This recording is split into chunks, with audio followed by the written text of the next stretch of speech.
به نام خالق یکتا. سلام، به حکایت‌های شیرین خوش آمدید. قسمت دوم از داستان زندگی حضرت ابراهیم را برایتان آماده کردیم. لطفاً تا انتهای ویدیو با من همراه باشید. برای حمایت کافی است ویدیو را لایک و چنل را سابسکرایب کنید.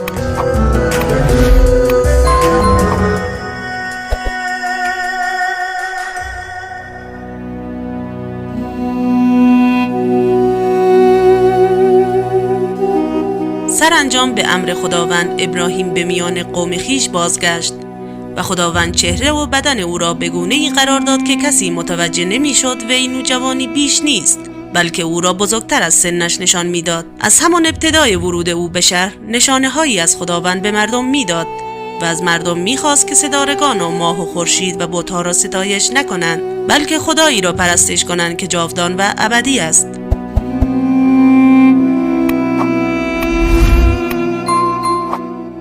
ابراهیم دریافته بود که این بت‌ها و ستارگان و ماه و خورشید که مردم آنها را می‌تراشند و می‌پرستند در پیشگاه خدا ارزشی ندارند.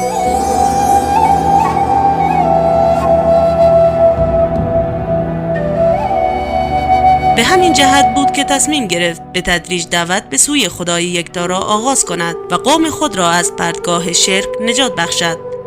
این پیامبر در میان قوم خود هنگامی که 15 سال سن داشت به پیامبری مبعوث شد. آری، قلب ابراهیم لبریز از ایمان به پروردگار و سرشار از اعتقاد و اعتماد به قدرت خالق یکتا بود.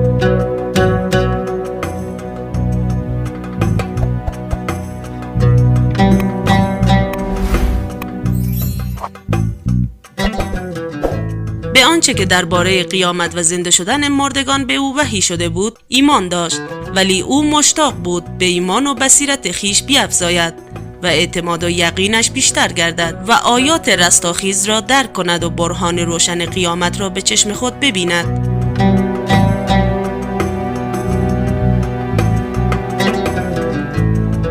لذا از پروردگار خود خواست تا به او نشان دهد که چگونه مردگان را زنده می کند. خدای تعالی به ابراهیم وحی نمود: مگر اعتقاد به قیامت نداری؟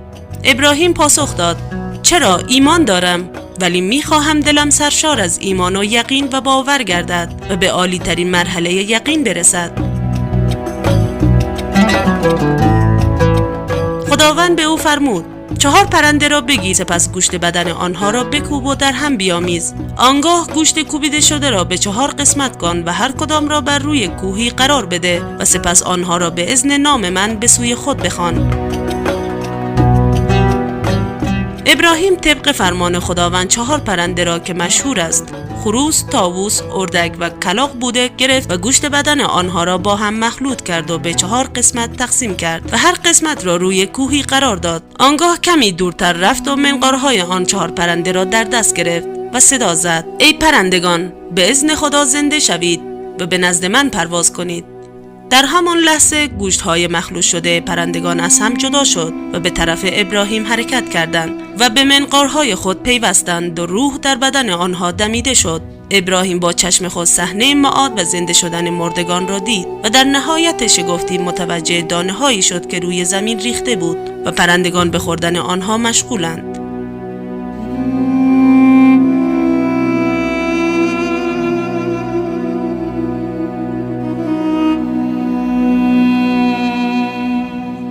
قلب ابراهیم سرشار از اطمینان و باور گردید.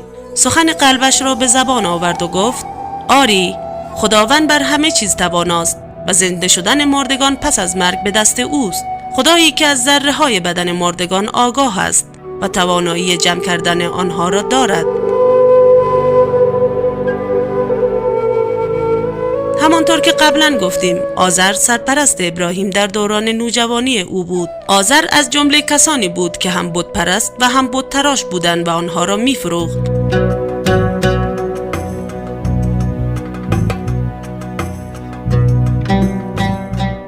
آزر بعد از وفات پدر ابراهیم از مردم به او نزدیکتر بود و جا داشت که ابراهیم برای هدایت وی اقدام کند. با توجه به اینکه آزر بت تراش بود و بت‌ها را به مردم می‌فروخت و از مبلغین بت پرستی به شمار می‌رفت، می‌توانست سد راه ابراهیم باشد. لذا راهنمایی های آذر به خداپرستی اولین قدم در راه ترویج یکتاپرستی بود. ابراهیم برای شروع دعوت خود به آرامی و با زبان شیرین و لحنی ملایم و مؤدبانه با آذر وارد صحبت شد. ابراهیم ابتدا از آذر پرسید: چرا به بت‌ها توجه کرده و دل به پرستش آنها بسته ای؟ با اینکه میدانی آنها صدای تو را نمیشنوند و تواضع و فروتنی تو را نمیبینند و نمیتوانند در برابر بلا به شما یاری رسانند و یا حاجتی را برآورده سازند، چرا در پرستش آنها اصرار میکنی؟ ابراهیم ترسید آذر موقعیت او را حقیر شمرده و از او روی برگرداند.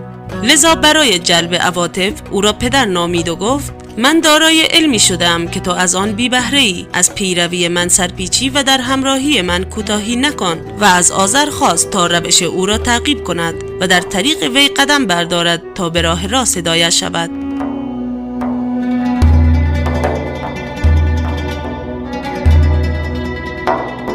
پس از این ابراهیم تصمیم گرفت بت‌ها را در نظر آذر بی‌ارزش جلوه دهد و به آذر گفت: با پرستش بت و تسلیم در مقابل آنها شیطان را پرستش می‌کنی، همان شیطانی که نافرمانی خدا را کرد و به خدا وعده داد که مردم را گمراه سازد. پس او غیر از هلاکت و گمراهی و فساد برای بشر چیز دیگری طالب نیست.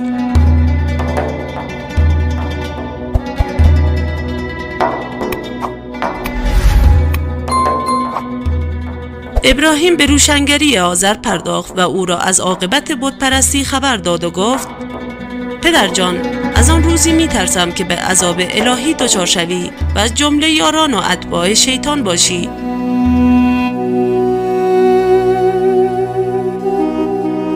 اما آذر برآشفت و پرخاش کرد و بر کفر خود اصرار ورزید و رسالت او را منکر شد. ولی ابراهیم از راه دیگری وارد شد. آذر که بت تراش بود و بت‌ها را می‌ساخت، آنها را به فرزندان خود می‌داد تا به بازار ببرند و بفروشند. روزی آذر چند بت را به ابراهیم داد تا به بازار برده و آنها را بفروشد. ولی ابراهیم در میان راه طنابی به گردن بت‌ها انداخت و آنها را روی زمین کشید. بت‌ها را در میان گنداب انداخت و در حضور مردم رو به بت‌ها گفت: اگر زنده اید با من حرف بزنید. و خطاب به مردم گفت: چگونه این بت‌ها را می‌پرستید که حتی نمی‌توانند از خود در برابر اعمال من دفاع کنند و حتی نمی‌توانند با من سخن بگویند؟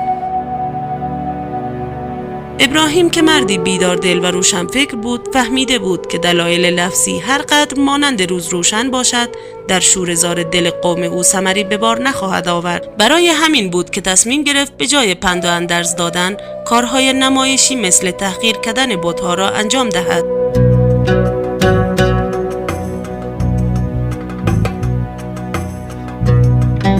بلکه چشمان قومش را روشن سازد و بدین طریق حقیقت دعوت خود را برای آنان آشکار سازد.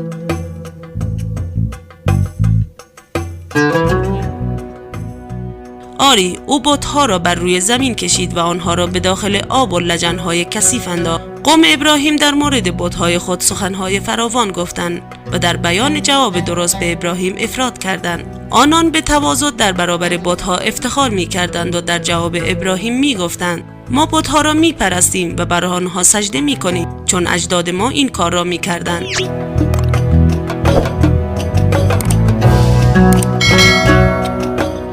ابراهیم با پرسش و پاسخ اوضاع فکری قومش را درک کرد و همچون پزشکی که به دنبال منشأ درد است وارد عمل شد. او با پرسش و پاسخها و دلایل منطقی ستونهای عقاید آنان را در هم فرو ریخت. قوم نیز تسلیم دلیل او می شدند تا از او پیروی کنند و راه گریزی از دعوت او نمی یافتند.